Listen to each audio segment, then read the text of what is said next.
శాకాహారం, మాంసాహారం ఈ రెండూ తినే మనుషులను ఏది మంచి ఆహారం, ఏది బలవర్ధకమైన ఆహారం అని అడిగితే ఏం చెప్తారు? తాము తినేదే మంచిదని ఎవరికి వాళ్ళు సమాధానమిస్తారు. మాంసాహారం తిన్నాకనే పుష్టిగా తయారయ్యామని ఒకరంటే, శుద్ధ శాకాహారం తీసుకున్నాకే శరీరం ఉరకలేస్తుందని మరొకరు చెప్తారు. మరి సైన్స్ ఏం చెప్తోంది? అదే మనము విందాం. ఎవరి ఆహారపు అలవాట్ల ప్రకారం వాళ్ళు తమకు అందుబాటులో ఉన్నదో, తమకు నచ్చిందో, తమకు అవసరమైందో తింటూ ఉంటారు. కాబట్టి ఇప్పుడు విజ్ఞాన శాస్త్రం మేలైన ఆహారం గురించి ఏం చెప్తుందో విన్నాక అప్పుడు మన అలవాట్లను మెచ్చుకోవాలా, సరిచేసుకోవాలా, మార్చుకోవాలా అన్నది ఎవరి ఇష్టం వాళ్ళది. ఎందుకంటే ఇదంతా ఆరోగ్యానికి సంబంధించింది కదా. కాబట్టి శ్రద్ధగా వినండి. శాకాహారులు, మాంసాహారుల మధ్య వాదోపవాదాలు జరుగుతూనే ఉంటాయి. వాటి గురించి కాకుండా ఆహారం గురించి చెప్పుకుందాం. ఏదైనా గానీ పోషకాలతో కూడిన ఆహారం తప్పక తీసుకోవాలని మాత్రం అందరూ ఒప్పుకుంటారు. ఆ పోషకాలు కాయగూరలు, పండ్లు మొదలైన మొక్కలు, వృక్షాల నుంచి వచ్చేవి అయితే శాకాహారులకు ఏ ఇబ్బంది లేదు. ఇలా వీళ్ల మాటలు విని ప్రాణాల మీదకి తెచ్చుకుందట రష్యాకు చెందిన జానా శాంసోనోవా. 39 ఏళ్ల సదరు మహిళ పోషకాహార లోపంతో చనిపోయింది. శాకాహారం కూడా కాదు, శుద్ధ శాకాహారం అని మరో శాఖ ఉంది. కేవలం మొక్కల ఉత్పత్తులే అందులో ఉంటాయి. దాన్ని వీగన్ ఆహారం అంటారు. పూర్తిగా వీగన్ డైట్ మాత్రమే తీసుకుంటూ గడిపిన ఆమె దానివల్ల లాభ నష్టాలను ఆలోచించలేదు. అంటే పూర్తిగా దాని గురించి అధ్యయనం చేయలేదు. శాకాహారులకు విటమిన్ B12 తాము తినే ఆహారం నుంచి అందదని ఆహార నిపుణులు చెప్తున్నారు. వారిలో 60% మందిలో మెదడు పనితీరు బాగా లేకపోవడం, కృంగుబాటు, జ్ఞాపక శక్తి లోపం, అల్జీమర్స్, మానసిక నరాల బలహీనతలు కలగొచ్చని వాళ్ళు చెప్తూ ఉన్నారు. ఇది వినగానే శాకాహారం వల్ల ప్రయోజనం లేదని అంతా డొల్లా అని గోల చేసేవాళ్లు బయలుదేరతారు. మన సమస్య ఎక్కువగా ఇక్కడే ఉంది. చరిత్ర తీసుకుంటే ఈ గొడవలేవీ ఉండవు. ప్రకృతే మనకు అన్నీ నేర్పించింది. పండ్లు తింటున్నప్పుడు నోటికి మధురంగా అనిపిస్తుంది. ఇంకా తినమని కూడా మన శరీరం చెప్తుంది. ఇది మంచిది, ఆరోగ్యానికి చాలా మేలు చేస్తుంది. కాబట్టి యాపిల్, అరటి, ద్రాక్ష, పుచ్చకాయ వీటిని మనం వండుకుని తినడం సరికాదు. నేరుగా అలాగే తినేస్తాం. అలాగే మాంసాన్ని అంటే మనుషులను నేరుగా తినేస్తామా? వండుకుని గాని తినలేం. అసలు మనిషి శరీరం ఏ ఆహారాన్ని తినడానికి సానుకూలంగా తయారైందన్నది అతి తక్కువ మందికి తెలుసు. అసలు మనం తీసుకునే ఆహారాన్ని సిద్ధం చేసుకునే పద్ధతిని సైతం పునరాలోచించాల్సిన అవసరం ఉంటుందంటున్నారు నిపుణులు. 66 మిలియన్ సంవత్సరాల క్రితం, అనగా 6,60,00,000 ఏళ్ల క్రితం రాకాసి బల్లులు భూమి మీద అంతరించిపోయాయి. భూమి మీద మొత్తం దట్టమైన అరణ్యాలు ఉన్న సమయం అది. పుష్కలంగా పండ్లు లభించేవి. ఉడుత, ఎలుక వంటి జీవుల కలయికగా కనిపించే పర్గోటోరియస్ అనే జీవి ప్రాదుర్భవించింది. దాని చేతులు మనిషి చేతుల మాదిరిగా ఉండేవి. అవే తొలితరం ప్రైమేట్స్, అనగా తొలి వానరాలు. ఆ వానరాలే ఇప్పుడు మనం చూస్తున్న కోతులు. వాలిడి అంటే తోకలేని కోతులు మనుషులకు ఉమ్మడి పూర్వీకులు. వాటి ప్రధాన ఆహారం పండ్లు, ఫలాలే అని పరిశోధకులు చెప్తున్నారు. అంటే మన అతి ప్రాచీన ఆహారం పండ్లన్నమాట. అందుకే అవి మనకు మధురంగా అనిపిస్తూ ఉంటాయి. మాంసాహార జంతువుల నాలుకలపై తీపి గ్రాహకాలు ఉండకపోవడమో, ఉన్న ఆ రుచిని తెలియజేసేలా అవి చైతన్యం కాకపోవడమో జరుగుతుంది. పండ్ల రుచిని ఆ రిసెప్టర్స్ గ్రహించలేవు. అయితే వానరాల జీవపరిమాణ స్వరూపాలైన మర్కటాలు, వాలిడులు, మనుషులు లక్షలాది సంవత్సరాల తర్వాత కూడా పండ్లు తీయదనాన్ని ఆస్వాదిస్తున్నారు. విజ్ఞాన శాస్త్రం కూడా మనుషుల తొట్టతొలి పూర్వీకులు శాకాహారులే అని నిర్ధారిస్తున్నాయి. అయితే ఇప్పుడు మనం అలానే ఉన్నామా అంటే లేము. నేటికి 15 మిలియన్ సంవత్సరాల క్రితం, అంటే 1,50,00,000 ఏళ్ల క్రితం పర్గిటోరియస్ తర్వాత తదుపరి జీవులు కఠినమైన ఆహారాన్ని ఆరగించుకునేలా తయారయ్యాయి. అంటే పండ్లు మాత్రమే కాకుండా గట్టి విత్తనాలు, పెంకున్న కాయలు, వేర్లు, బెరడు వంటి వాటిని తిని అరాయించుకోగలిగాయి.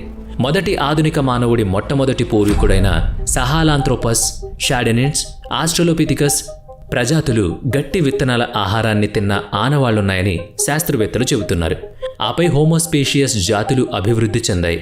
సహాలాంథ్రోపస్, ఆస్ట్రోపిథికస్ ఇలాంటి జాతులు దంతాల నిర్మాణం చూస్తే వాటిలోని కోరపళ్ళు ఈ విధమైన గట్టి ఆహారాన్ని తినడానికి వీలుగా మలచబడ్డాయి. పళ్ళు చిన్నగా, వాటిపై ఎనామిల్ పొర మందంగా ఉండేది. విత్తనాలు, ఎండుకాయలు తినే జంతువుల పళ్లతీరు అలాగే ఉంటుంది. వానరాల నుంచి విడిబడి ఎదిగిన ఆధునిక మానవుడి పూర్వీకుడు పూర్తిగా శాకాహారి. పళ్ళు, కాయలు తినే మనిషి మాంసాహారిగా మారడం ఒక మలుపు. ఆకులు, పళ్లల్లో లిపిడ్స్, ప్రోటీన్స్ అంటే కొవ్వు పదార్థాలు, మాంసపు కృతులు పరిమితంగా ఉంటాయి. ఫైబర్ అంటే పీచు పదార్థం ఎక్కువగా ఉంటుంది. ఫలితంగా కొవ్వు, మాంసకృతుల్ని పచనం చేసే చిన్న ప్రేగు పరిణామంలో చిన్నగా ఉండేది. పీచు పదార్థాన్ని ఆరగించుకునే బ్యాక్టీరియా ఉండే పెద్ద ప్రేగుల మొదట్లోని సంచి లాంటి భాగమైన ఉండుకం అంటే కీకం పరిమాణంలో పెద్దగా ఉండేది.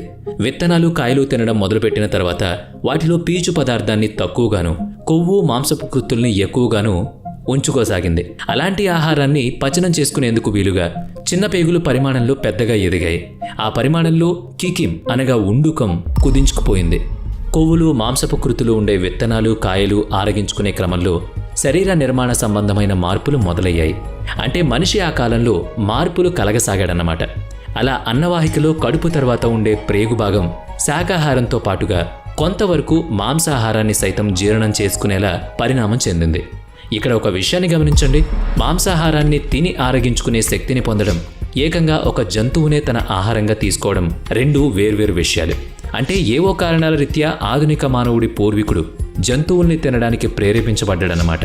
నేటికి 2.5 మిలియన్ అంటే 25 లక్షల సంవత్సరాల క్రితం భూగోళం మీద వాతావరణ మార్పుల కారణంగా పండ్ల తోటలతో నిండిపోయిన దట్టమైన అరణ్యాలు కాస్త విశాలమైన గడ్డి మైదానాలుగా మారిపోయాయి.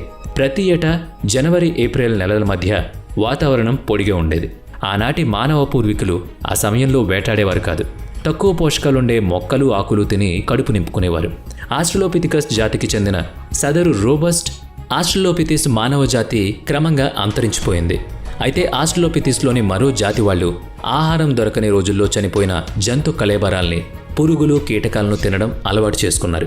గింజలు, పైపెంకులు, మాంసం ఆరగించుకోవడానికి అలవాటు పడిన ప్రేగులు ఈ చర్య కారణంగా హై ప్రోటీన్ ఫుడ్ అంటే అధిక పరిమాణంలో మాంసకృతుల్ని అరిగించుకోవడానికి సిద్ధపడ్డాయి.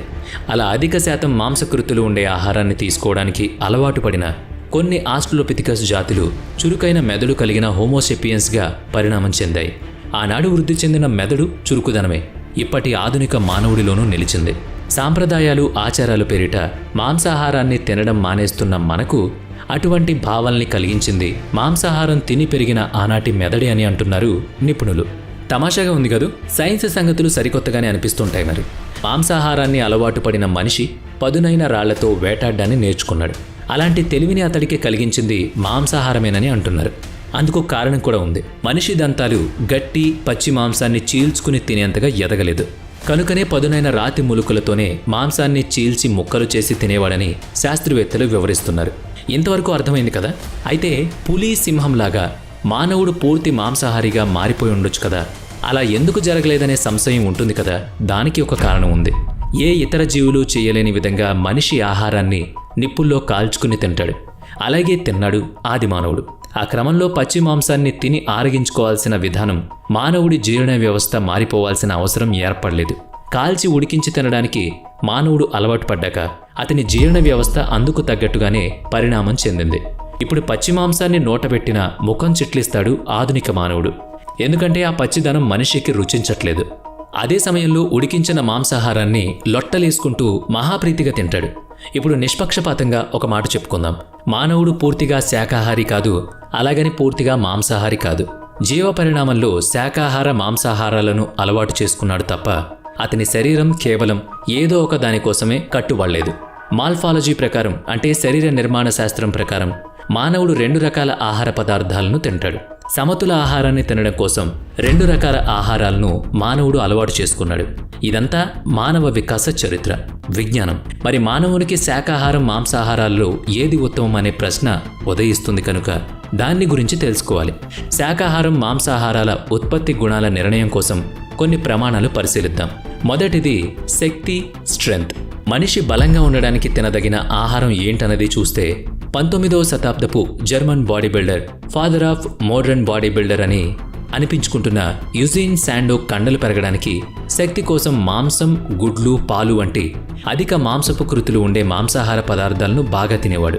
వివిధ క్రీడా సంస్థల వారు శాకాహార ప్రోటీన్స్లో కంటే మాంసాహార ప్రోటీన్స్లో 30% అధికంగా అమినో ఆమ్లాలు ఉంటాయని తెలియజేశారు. ఎముకలు విరగడం వంటి సందర్భాల్లో మొక్కల నుంచి లభించే మాంసపు కృతుల కంటే జంతువుల నుంచి లభించే మాంసపు కృతులు ఎక్కువ మోతాదులో ఉండి ఎక్కువ ప్రయోజనాన్ని ఇస్తాయని కూడా చెప్పారు. కండర శక్తి కోసం మాంసాహారం తీసుకోవాలని ఆక్స్ఫర్డ్ విశ్వవిద్యాలయం ఒక అధ్యయనంలో తెలియజేస్తుంది.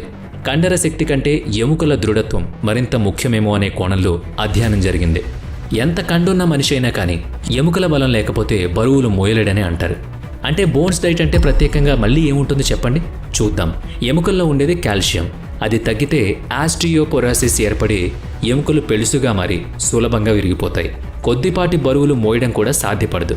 శాకాహారుల్లో ముఖ్యంగా ఎలాంటి జంతు ఉత్పత్తుల్ని తీసుకొని వీగన్స్లో ఎముకల బలం బొత్తిగా పూజ్యం అని నిపుణులు చెప్తున్నారు.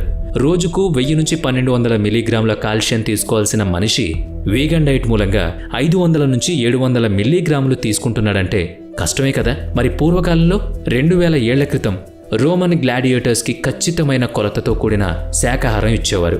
వాళ్ళు బలిష్టంగా ఉంటారు. మరి వారిలో బలానికి కాల్షియం కోసం వారి భోజనంలో కొంచెం బూడిద కలిపేవాళ్ళు. ప్రోటీన్స్ కోసం బార్లీ, బీన్స్, డ్రై ఫ్రూట్స్ వంటి ప్రోటీన్ సోర్స్ ఇచ్చేవారు. ఒక దానిలో లేని అమినో యాసిడ్స్ రెండవ దాని నుంచి లభించేది. అంటే మాంసాహారులకు మాంసం నుంచే మాంసపు కృతులు లభిస్తాయి. ఆ మోతాదులో మాంసపు కృతులు లభించడం కోసం శాకాహారులు పలు రకాల శాకాహార పదార్థాలను, వాటి ఉత్పత్తులను తినాల్సి ఉంటుంది.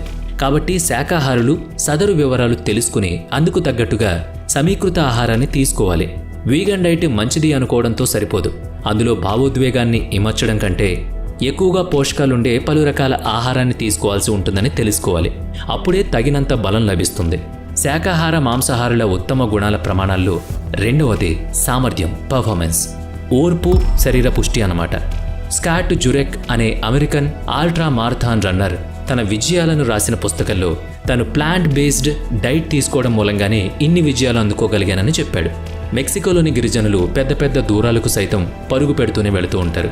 వాళ్ళు తినేది మొక్కజొన్న, బీన్స్, గుమ్మడికాయలు, చియా సీడ్స్ ఇలాంటి శాకాహారమే. అంటే ఓర్పు, శరీర పుష్టికి శాకాహారం మేలైందని అంటారు. కోడి రామ్మూర్తి నాయుడు ఆంధ్రప్రదేశ్ శ్రీకాకుళానికి చెందిన ప్రముఖ వస్తాదు, ప్రపంచ ప్రఖ్యాత మల్లయోధుడు. అతను ఫక్తు శాకాహారి అనే సంగతి తెలుగు వారికి తెలియదనుకుంటా. అంటే ఎండ్యూరెన్స్, ఓర్పు, స్టామినా, శరీర పుష్టిలు డీహైడ్రేషన్ మీద, ఎనర్జీ యూటిలైజేషన్ మీద ప్రభావం చూపిస్తాయి.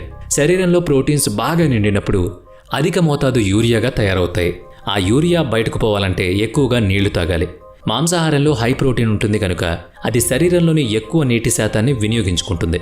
కనుక మాంసాహారులు త్వరగా డీహైడ్రేట్కు గురవుతారు. వెజిటేరియన్ డైట్లో హై కార్బోహైడ్రేట్స్ అంటే పిండి పదార్థాలు ఎక్కువగా ఉంటాయి. 1 గ్రాము కార్బోహైడ్రేట్ 3 గ్రాముల నీటిని పీల్చుకుని శరీరంలో నిలిపి ఉంచుతుంది. అంటే ఎక్కువ మోతాదులో హైడ్రేషన్ శరీరంలో చేరుతుంది. అది ఎక్కువ దూరాలు పరుగులు తీయడానికి సమృద్ధిగా ఉపయోగపడుతుంది. మారథాన్ రన్నర్స్ ట్రాక్ మీదనే సహాయకులు అందించే నీళ్లు తాగుతూనే పరుగులు తీయడం మీరు చూస్తూ ఉంటారు.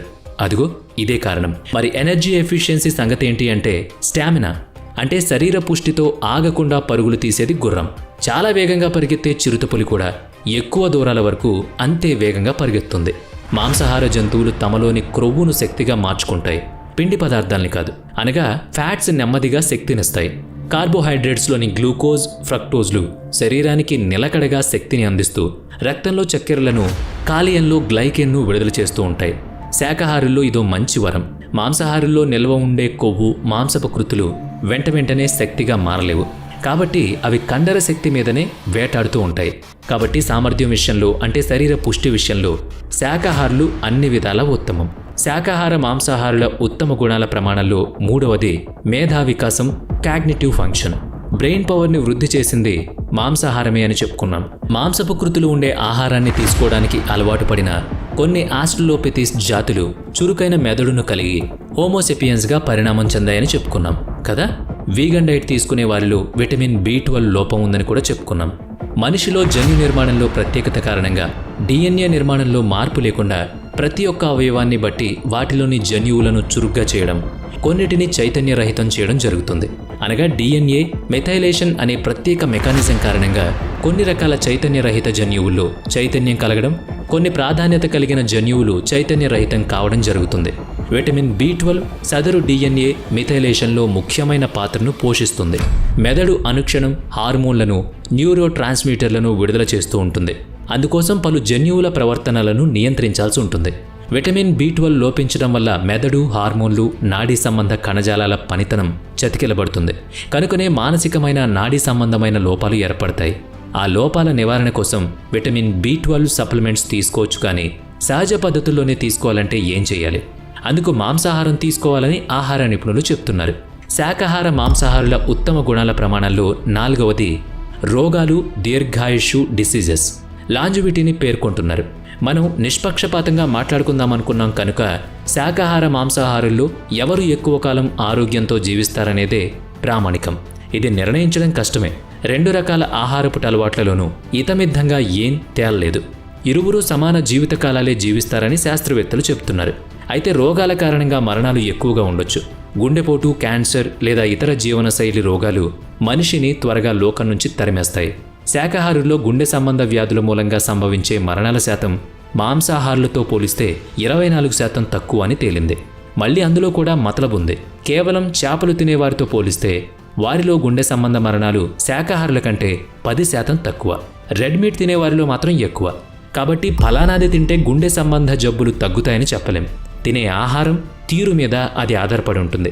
మాంసాహారులనే కాదు, శాచురేటెడ్ ఫ్యాట్స్, ప్రోటీన్స్ పుష్కలంగా ఉండే ఆహారంలో అంటే మాంసం, మైదా ఉత్పత్తులు, చీజ్, బర్గర్, వెన్న, నెయ్యి వంటి ఆహార పదార్థాలను తరచుగా తింటున్నప్పుడు శరీరంలో స్ట్రెస్ హార్మోన్స్ కార్టిజోల్ ఎక్కువగా విడుదలవుతుంది. అట్టి ఆహారాలు అరుగుదల వ్యవస్థ మీద అధిక ఒత్తిడిని కలిగించడం వల్ల స్ట్రెస్ హార్మోన్లు విడుదలవుతాయని ఊహిస్తున్నారు. అలాగని ఇది ఆహారం వరకే పరిమితం కాదు. తరచూ రెడ్ మీట్, చేపలు తినే అలవాటున్న గర్భిణులు ప్రసవంలో హై బీపీ ఉన్న సంతానానికి జన్మనిస్తారని అధ్యయనాలు చెప్తున్నాయి. రెడ్ మీట్ పదార్థాలైన beef, pork, goat, lamb, horse meat ఆహారాలుగా తినేవారు క్యాన్సర్ బారిన పడే అవకాశాలు ఉన్నాయని ఇంటర్నేషనల్ ఏజెన్సీ IARC, ప్రపంచ ఆరోగ్య సంస్థ WHOలు వెల్లడిస్తున్నాయి. 100 గ్రాముల రెడ్ మీట్ క్యాన్సర్ సోకే ప్రమాదాన్ని 17% పెంచుతుందని కొన్ని వందల సర్వేల్లో వెల్లడైంది. WHO కూడా తెలియజేస్తోంది. దీర్ఘకాలం జీవించడానికి ఇటువంటి తరహా మాంసాహారం కీడు చేస్తుందని. సమీకృత శాకాహారం అంటే అన్ని రకాల పోషకాలు సమకూరేలా వివిధ శాకాహార ఉత్పత్తులను తగిన పాళ్లలో తీసుకోవడం ఉత్తమమని చెప్తున్నారు. వెజ్ డైట్లో యాంటీ ఆక్సిడెంట్స్, ఫైటోకెమికల్స్, ఫ్లవనోయిడ్స్లు సమృద్ధిగా ఉంటాయి. ఇవి వివిధ క్యాన్సర్ల నుంచి, తీవ్రమైన శారీరక ఇబ్బందుల నుంచి మనిషిని కాపాడతాయి. ఇక మాంసాహారులైతే రెడ్ మీట్ను తినకపోవడమే ఉత్తమం. వీలైనంత దూరంగా ఉండడం మేలు. చేపలు, కోళ్లు వంటి వాటితో పోలిస్తే రెడ్ మీట్ అతి ప్రమాదకరం. చేపలు, కోళ్లలో విటమిన్ B12 ఉంటుంది కనుక మాంసాహారులకు సదరు విటమిన్ బాగా అందుతుంది. తర్వాత చెప్పేది ఏంటంటే శాకాహారం తినేవారు శరీరానికి కావలసిన పోషకాల కోసం అన్ని రకాల శాకాహార ఉత్పత్తుల్ని ఎంచుకుని మరీ తినాలి. వీగన్స్ విషయంలో omega three fatty acids, iron, zinc, calcium, creatine, carnosine, taurine supplements తగుమాత్రంగా లభించవు కనుక రక్తహీనత, బలహీనమైన ఎముకలు, కండరాలు ఇలాంటి వంటి పలు ఇబ్బందులను ఎదుర్కోవాల్సి ఉంటుంది. కనుక అన్ని విధాల పోషకాలున్న ఆహారం తీసుకోవాలి. మాంసాహారం తినేవారి ఆహారాల్లో చాలా ప్రోటీన్స్, కొవ్వులు ఉంటాయి కనుక మితంగా తినడం దీర్ఘకాలంలో వారికి మేలు చేస్తుంది. తినడం అనేది మీ ఇష్టాన్ని బట్టి ఉంటుంది. అంతే తప్ప ఆ ఇష్టం మిమ్మల్ని లొంగ తీసుకునేలా మాత్రం ఉండకూడదని గుర్తుపెట్టుకోండి. శాకాహారం, మాంసాహారాల్లో ఏది తిన్నప్పటికీ మితంగా తినాలి. నాలుక కోరింది కాకుండా శరీరానికి అవసరమైంది తినాలి. వేళాపాల పాటిస్తూ తినాలి. శుచి, శుభ్రత పాటిస్తూ వండుకోవాలి. ఇంతేనండి. ఆరోగ్యంగా ఉండేందుకు పోషకాహారం తినాలన్నది సదా పాటించాల్సిన ప్రత్యేక ముఖ్యమైన నియమం. మరి మీరేంటి? శాకాహారులా, మాంసాహారులా? కామెంట్ చేయడం మర్చిపోద్దు సుమా. వీడియో నచ్చితే లైక్ చేయండి, షేర్ చేయండి. ఇప్పటి వరకు మన ఛానల్ని సబ్స్క్రైబ్ చేయనట్లయితే ఇప్పుడే సబ్స్క్రైబ్ చేసుకుని పక్కనే ఉన్న బెల్ ఐకాన్పై క్లిక్ చేయండి. నెక్స్ట్ వీడియోలో మళ్ళీ కలుద్దాం. Thanks for watching.